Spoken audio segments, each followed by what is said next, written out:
What's up, y'all? I'm out here at the range, as you can see behind me, on what's been a fantastic day to get some testing out here. Beautiful weather, temps right at 70, not even quite 70 yet. Sunshine and a little light breeze, and so far I've done a couple of tests that had some really good performance, so hopefully we end the day out with another one. I've got some fancy 9mm. So I got the jelly contraption ready to roll for one more test. I got a couple of chronos and 2 blocks of gel. Now I have done 2 tests, but they both did absolutely perfect. Stayed at the back, stayed in their own block, so we got plenty of room to get this one done. I got the heavy clothing barrier, of course, with the layer of denim, fleece, and 2 layers of cotton t-shirt. And this one here is something new, but kind of not new at the same time. We've got some more Liberty ammo 9mm. This time it's their ultralight version of their 9mm Plus P. This is a 50 grain solid copper fragmenting or segmenting projectile, I guess they would call it. Now they're saying 2,040 feet per second at the muzzle on this stuff. Here's a look at your cartridge,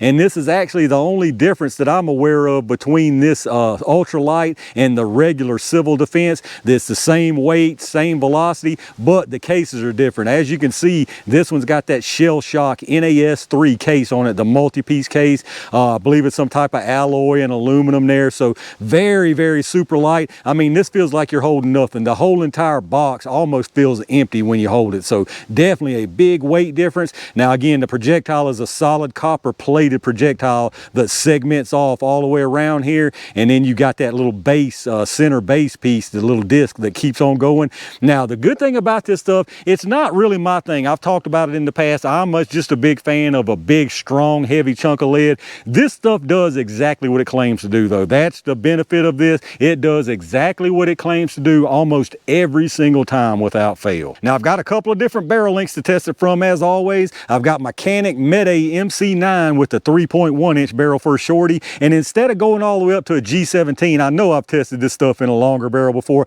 I don't think I've ever tested it in the G19, so we're going to use that today with the 4-inch barrel. So like I say, this really isn't my cup of tea, but it does do exactly what it claims to do. Let's get it all set up and see what happens. All right, let's see what we can get out of this stuff with the shorter barrels. I'm gonna do a 5-round average from each barrel length, starting with this G19 first. Now remember, they're saying 2,040. It didn't list any kind of test barrel. I'm assuming it's 4.5, 5 inches. I can't really remember what it's done in the past, so we'll find out again. Now you will see multiple readings from this lab radar. The large number's right here at the muzzle, and then you've got 5 across the bottom. The first one there is set for 3 yards, which is roughly where the gel is here at 10 feet, and then the others are set for 10, 15, 25, and 50 yards. Now, hopefully we won't have any issue. These radar type chronos here, you have to choose a velocity range, and 1,600 is the line between handgun and rifle. So I've got this pumped up. Hopefully we don't lose that much, because that's one of the benefits of this light stuff. So if we lose more than 200 or 300 FPS, then it ain't worth it anyway. No recoil. 2156. 2150. Here I was worried about losing. 2138. I mean, there's no recoil. 2116 and 2128, so definitely didn't have to worry about it being too slow. Let's check out the average. All right, once again, this stuff does exactly what it claims to do, and then some. I'm pretty sure now, thinking back, it's always been consistent that I remember, and I think now that I think about it, it's always been a little higher than it claimed to be. So 5-round average that time was 2,138 feet per second, so this stuff is moving on out, y'all. Stream spread was 40 with a 16.2 standard deviation, so not bad on the consistency there.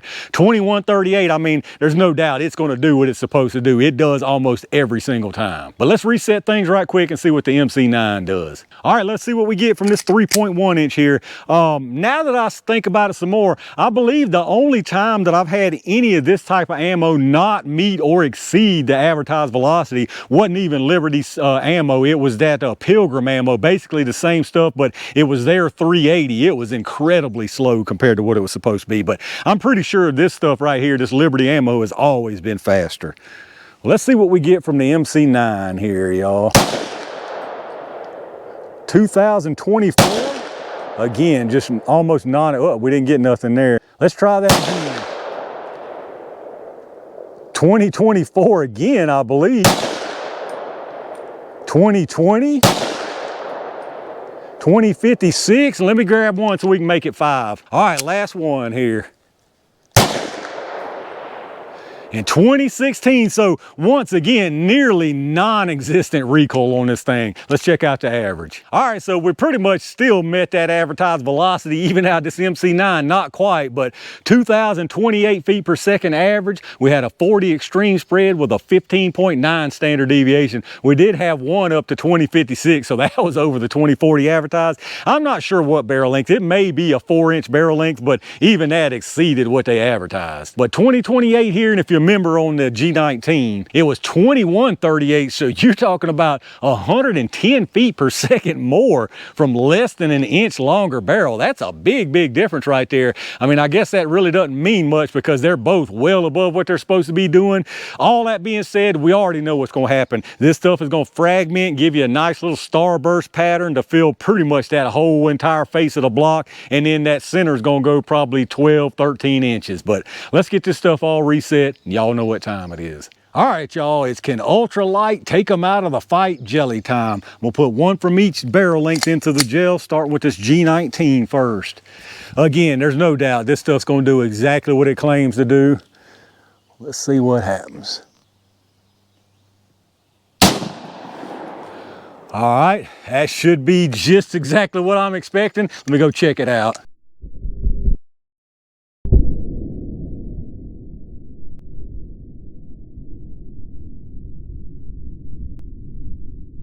All right, only thing really surprising there was the fact that my optical chrono actually got that reading. It really don't like these really light silver colored rounds. It's gonna make it a little tough because I put it more in the middle than I wanted to so I could kind of keep everything in there, but see what I can do with it. That was absolutely perfectly put where I wanted to put that thing. Let's go check it out.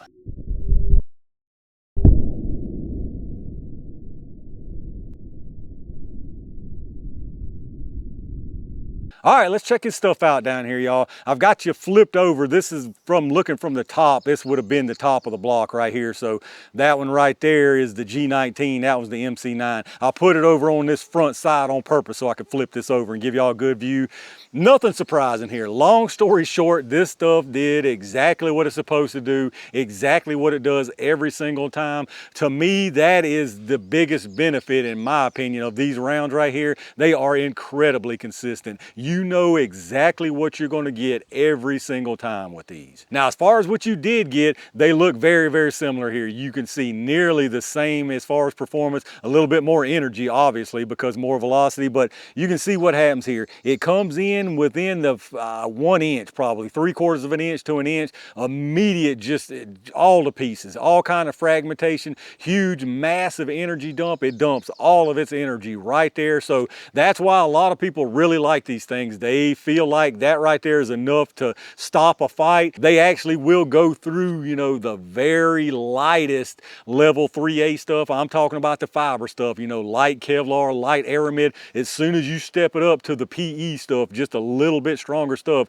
they're stopped cold. So there is that benefit if you really care about that. But other than that, I mean, the consistency to me is the big selling point of these. But to finish what I was talking about, massive energy disruption, tons of fragmentation. You can see that entire outer rim from the base all the way up just completely fragments all the pieces, and then your little base keeps on going. And this one's actually, I would say that's at least 12. That might be around 12 and a half, 13, but it's right at 12 inches, which is what they claim. But let's check that and see just what we are at. The one up here from the G19, actually they're a little bit short. That one right there is at 11 inches exactly.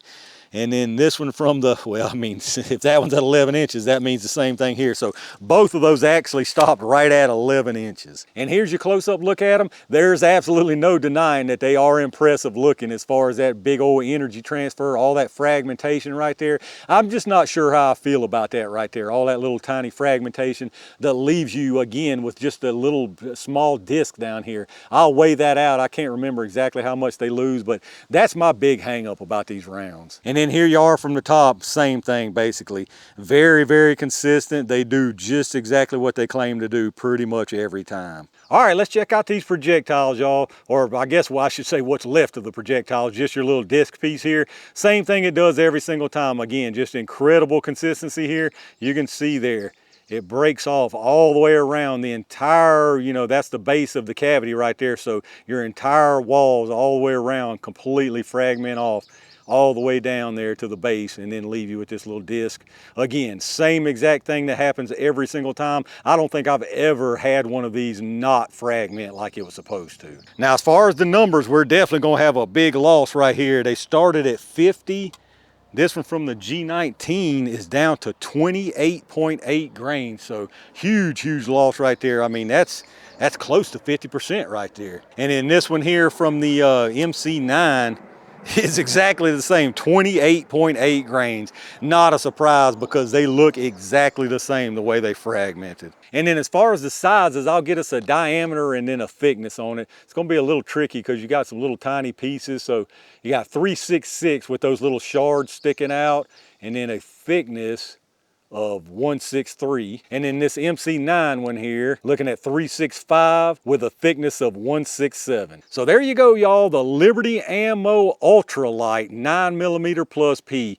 Definitely got to give these things credit where credit is due. They do exactly what they claim to do. Like I've said 100 times throughout this video, they do exactly what they claim to do. They do it consistently. They do it nearly every single time that I can remember. But I'm still personally not running them. I've already explained this time and time again in these videos why I have that opinion. It may not be the correct opinion according to some people, but it is my opinion and I'm just sticking to it. However, again, giving credit where credit is due, these things perform exactly like they claim to perform. All right, y'all, I don't get to say this too often, but believe it or not, this test right here wraps up a triple success for this day of testing. But let me know what y'all think about it down in the comments. Those of y'all who carry some of this civil defense, do you carry the regular version, this ultralight here, or maybe even the Overwatch, which is just a little heavier? I think maybe it's 70 grains. Let me know in the comments if you do carry one of them, and let me know what your thoughts are on this performance out here today. Like I always remind you, if you're doing some shopping, check out those affiliate links I've got in the video description. Lots of good stuff down there, and anything you pick up helps the channel, so I really appreciate that. Big thanks again to all my Range Gang members and every single one of y'all for supporting the channel. Very nice results out here today with some testing, and I've got plenty more on the way, so stay on the lookout for that. And in the meantime, stay safe, stay prepared, and I'll see you soon.